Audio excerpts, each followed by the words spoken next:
All right, good morning, class. I am Corporal David Sturgeon, and I'm going to be your instructor for today. We'll be conducting training on the task Practice Noise, Light, and Litter Discipline. This is in accordance with FM 7-8, referencing ATP 3-37.34, also noting TC 3-21.75. Also referencing task 071-COM-0815, Practice Noise, Light, and Litter Discipline. There are first some hazards I will address at this time, which come from our deliberate risk assessment. There are ceiling fans above us, so be mindful of that. Making sure that you're not reaching your hands up, or if you're really tall, hitting your head on it or anything like that. There's also televisions in here. There's a large television located to my right, your left, that is mounted on the wall. Mounts break sometimes and could cause a 100-pound TV to fall and crush you, so be mindful of that. There are also electrocution outlets located throughout the room. Do not be playing with or messing around with them. These can cause an electrical discharge, which can damage your body or others. There's also wires and other tripping hazards.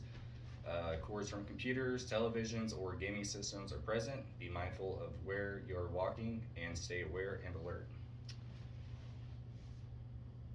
If there is an active shooter event, immediately find a place to hide and call 911. If the shooter spots you and you can't escape, attempt to fight back. In case of a fire, calmly, everybody will stand up and locate the nearest fire escape, which is over here to my left, your right. In this household, we are a green household. We reduce, reuse, and recycle everything that we can. Throw trash in appropriate bins and recyclables in their designated bins as well. Finally, in case of a tornado, being here in Missouri, we will go into the basement until the storm subsides or passes. We will conduct accountability and call 911 if there are any health emergencies. Before we get started, we are going to conduct a PCC and PCI check. At this time, I will direct that you pull out your military ID, water source, blanket or whoopee, flashlight with a red lens, and tape. Okay, now that's complete, everyone's good. We are going to be moving on to the conditions. You are a member of a squad or team that is conducting a tactical mission and have been directed to comply with noise, light, and litter discipline. There are enemy elements in your area. Standards. Prevent enemy from locating your element by exercising noise, light, and litter discipline at all times. For this training, you will be evaluated on an individual basis. You must receive a go at all stations. Are there any questions at this time? Okay, moving on. In order to comply with noise, light, and litter discipline, first, you must silence your gear. Next, you will reduce the amount of light that is being used, and learn how to reduce and eliminate litter that you've produced. First, I will demonstrate the task to be completed, followed by an explanation. Next, you will practice the task and then move into the evaluation. Okay, starting out with noise discipline. So out in the field, there are different ways that soldiers make noise. We are not always a silent army, of course, right? So there are many different things when doing a maneuver that can make noise. This can be your gear, your weapon, radios, etc. With your weapon, there may be a sling attached to it or other attachments. Make sure that all attachments on your weapons are tight and not loose.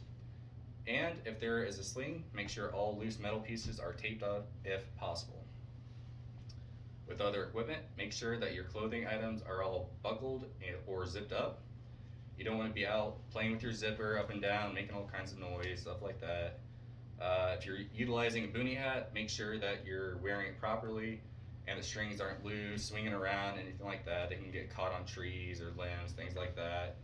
If you find yourself snagged on something while maneuvering, then that's going to make some noise. That's going to alert enemies, others of your location. So, next, moving on to light. When utilizing a flashlight, always use a red lens light, okay? This will help to reduce the amount of light that others can see from far away. Enemies will look for lights from cigarettes, vehicles, and of course flashlights. These are all examples the enemy will use to track you and your team down. if you do not have a red light lens or one cannot be fixed to the light source, you can find other ways to cover the light source up. Minimize that light distribution by placing it, in this case, a blanket over the top of it will be whatever you got. Poncho would work too. Same goes for your flashlight. You can use a small blanket, shirt, or other article that can help keep the amount of light down. Make sure for your flashlight that you turn the light on only after putting the blanket on first, then turning it on. Same way whenever you shut it off, make sure you shut it off first and then remove that article. Finally, looking at litter discipline, soldiers create trash. There has to be a way to reduce the amount of trash used when possible, and finding appropriate storage locations for your trash. Leaving a bunch of trash out everywhere isn't only bad for the environment, but also the enemy can use it as a tracking method to hunt you down, right? Piles of trash tell the enemy where soldiers were, where they might be heading as well. It can also tell the enemy about what kind of equipment and materials your team has, which can help them gain a better understanding of how your team works and what to expect from you. So utilize correct ways to reduce your litter footprint. Find a storage location that can be used for trash. Use an old MRE box if there's no trash bags available, anything like that. In this case, we're going to be using an ammo can, so that can work as well. Something that can be used until your maneuver begins, again, in that storage location can be collected and transported with you while moving. So throw the can, whatever you have, in the back of a truck or trailer. If nothing else, throw it in your ruck that you have. Make sure the storage location is police called and neat when leaving it before moving, right? So we're also going to ensure that if carrying litter with you, tie the bag up, make sure the box is closed, make sure it's not going to leak out or spill over any of your gear or equipment. Next, I'm going to be showing you the exercise and ways to ensure noise, light, and litter discipline.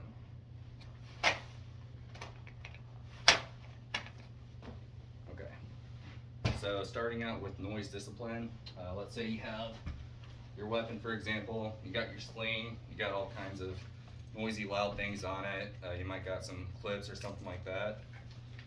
You can get some tape or something,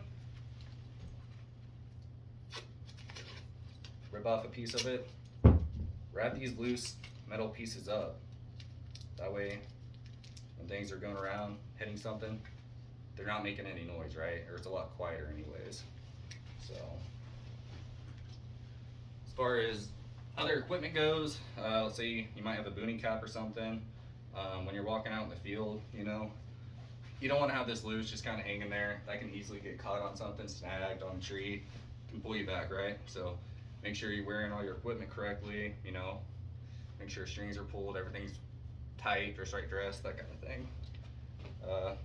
Zippers, don't be playing with your zippers, don't be, trying to get rid of the boredom, things like that. Make sure everything's closed and locked tight and everything.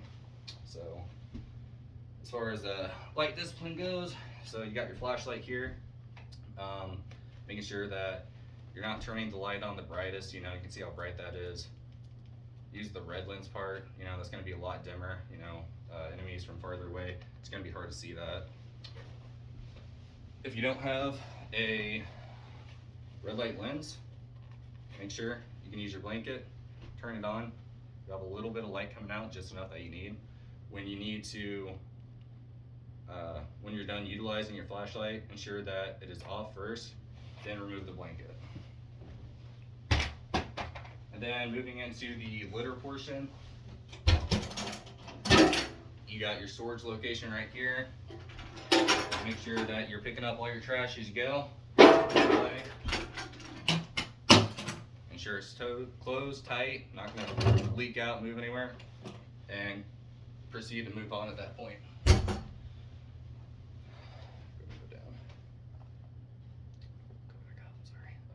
At this time, I will be giving you 5 minutes to practice what I just showed you.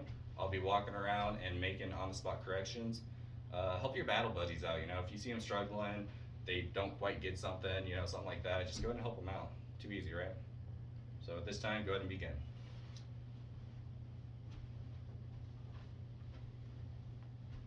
All right, at this time, stop practicing. I'm going to go over the conditions and standards one last time to reiterate the objectives required of you. The conditions. You are a member of a squad or team that is conducting a tactical mission and have been directed to comply with noise, light, litter discipline. There are enemy elements in your area. Standards. Prevent enemy from locating your element by exercising noise, light, and litter discipline at all times. The evaluation will now begin individually. Go ahead and start at this time.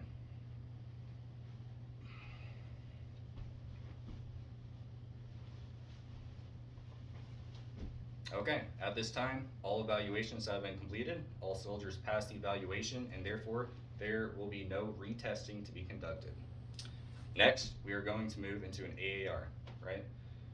Beginning with what was supposed to happen. In the outline, we see that my job was supposed to train and evaluate you, the soldiers, on how to conduct noise, light, and litter discipline in accordance with the standards and conditions that I have set up for you. What did happen? We practiced and trained for noise, light, and litter discipline with 100% success rate. What went right? What went wrong? The exercise was completed safely. All troops passed the evaluation. All required items and materials were present. Training time was a little too brief. We could see that. We could use more examples of equipment to practice with, so I got that noted. And how do I improve the training for next time? Next time, I can go request longer training and practice time, use more equipment to practice with, get some more weapon slings, ammunition cans, or canteen cups, things like that. So, in summary, all training was a success. All soldiers were present and accounted for. All soldiers completed training safely and on time. I have notes for next time on how to improve overall training conditions. Were there any injuries or damaged equipment? No. Okay. Were all control measures implemented effectively? Yes. Now that the AAR is complete, soldiers will now conduct a police call, ensure all litter is picked up. Also, gather all your belongings and turn in any training equipment. Too easy. Okay. Now that's been completed, we are going to conduct a PCC and PCI check. Everybody ensure they have their ID cards, water source, blanket, flashlight, and tape. Lay them out, dress right dress, so I can commence the inspection. Okay. Now that's complete, I will request to turn out the training site. Staff Sergeant Crum, I request to close out the training site. At this time, you are dismissed. Fall out and return to your duty stations. Thank you.